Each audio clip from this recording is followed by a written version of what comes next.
Hello everyone, and welcome to another video. Hi guys, Emily back here with another video for you.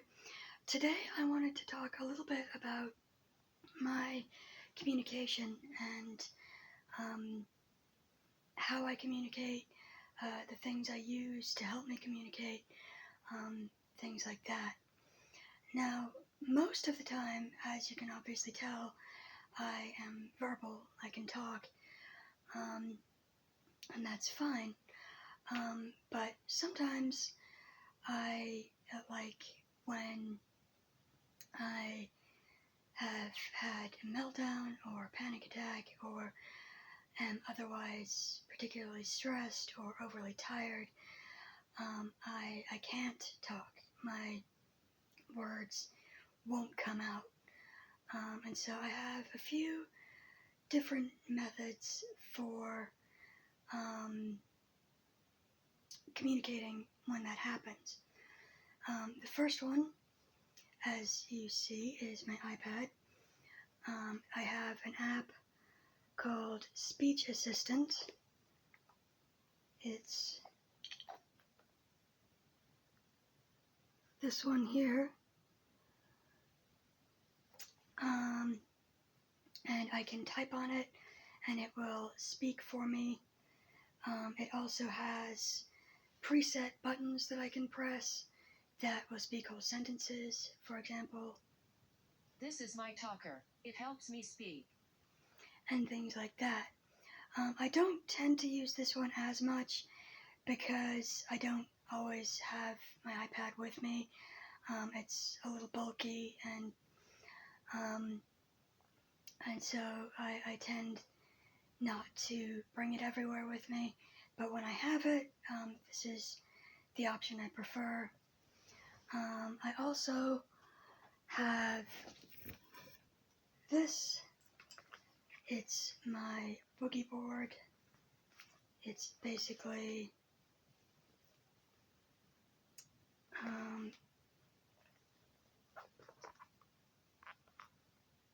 the writing board, and I can write on it. It's very faint, but you can see the scribbles.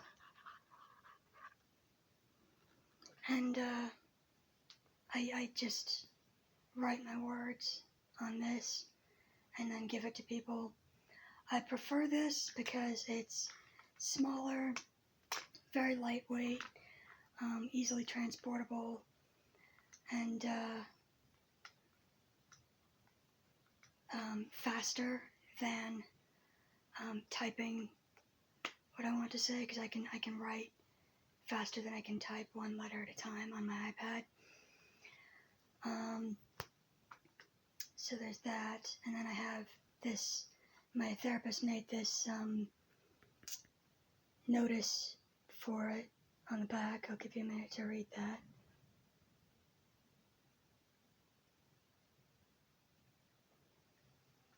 So I like this. It's very useful. It was like 20, maybe 30 bucks on Amazon.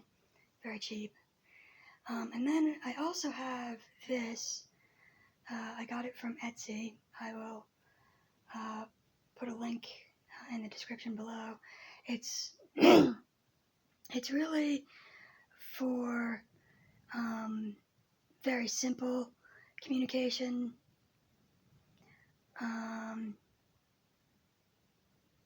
So if I don't need to access my board and I have very simple things that I want to say, I can say them. And then I've got on the back here, and then below my name is my emergency info, so I won't show that, but I've got more on the back. And I can just keep this in my pocket, or I used to keep it on my lanyard, but it was a little bulky there, so I prefer using my pockets. But yeah, I like this because it's very quick, very easily understandable, and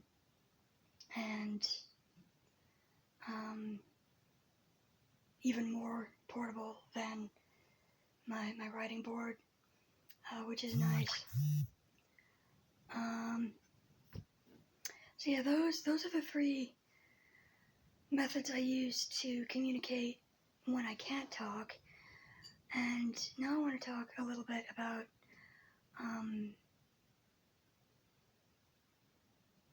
why that happens, why my words get stuck, and why I sometimes have a hard time communicating.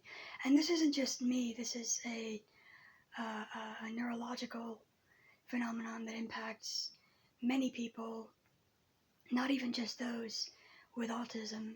It can be people with brain injuries, traumatic brain injuries, types of aphasia, things like that.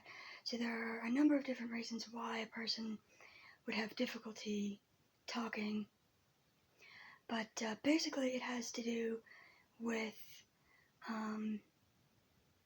the left hemisphere of the brain and two particular brain areas, the Broca's region, which is about here-ish, I'm not very good at left and right, this is the left side, and the Wernicke's region, which is more sort of on the side here. The Wernicke's region is responsible for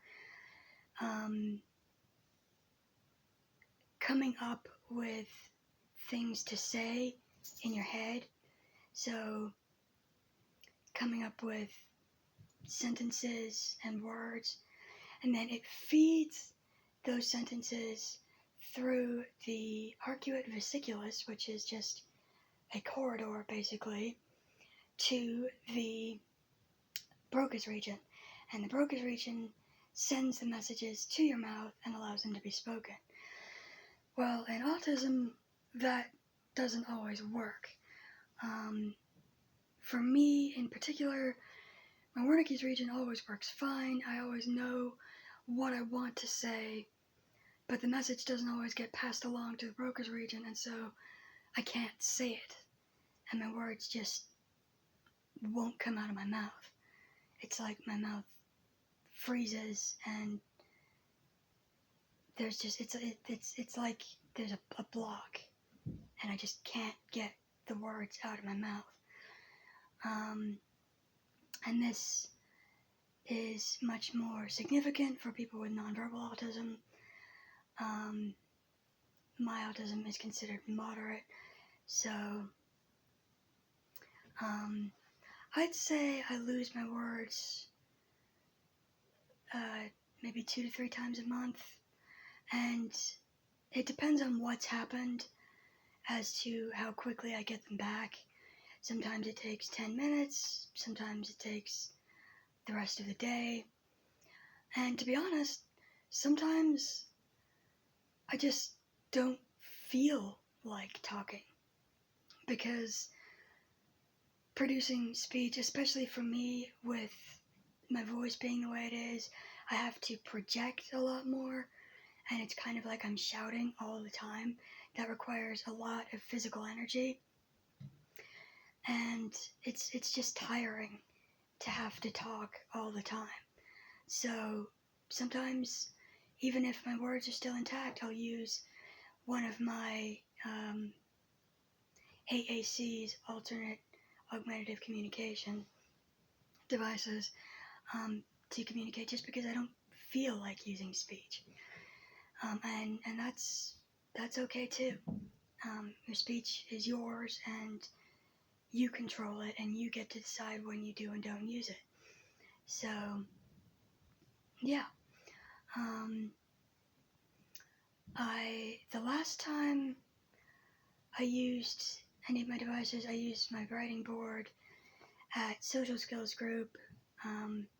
Something came up and I had kind of a meltdown, and my words disappeared, and I was trying to communicate with the group therapist what was wrong, and that was the only way I could do it.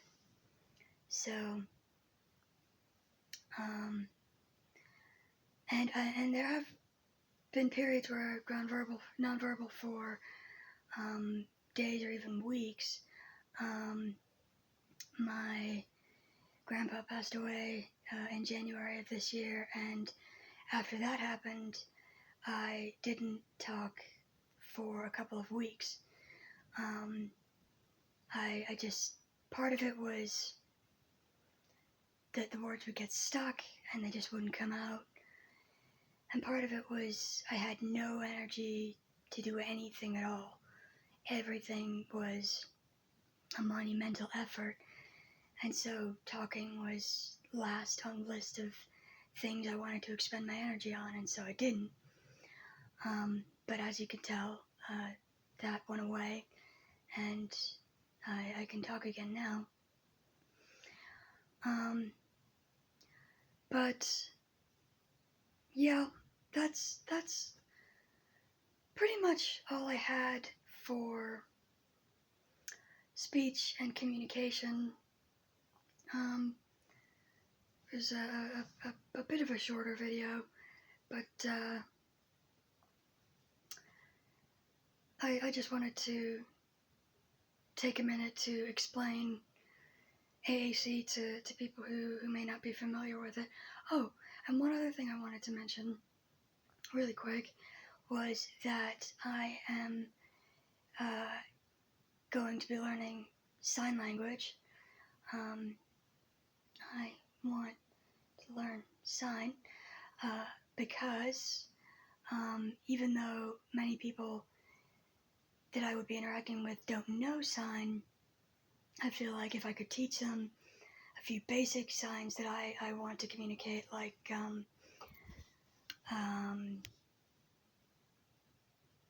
help, thank you, sorry, please, more, things like that. If I can teach them those, then I won't even need like this guy necessarily, because I'll just be able to sign what I want to say. So I'm taking a class at my local community college starting in January, and if any of you are interested in that, I can talk a little bit more about it as the class progresses. But yeah, that's really all I had for this video, guys. If you have any questions, I will be happy to answer them below. I will leave links for where you can get the talking board and the boogie board below. The iPad is just an iPad. You can get it at any Best Buy. So yeah, thanks for watching, and we will see you in the next one.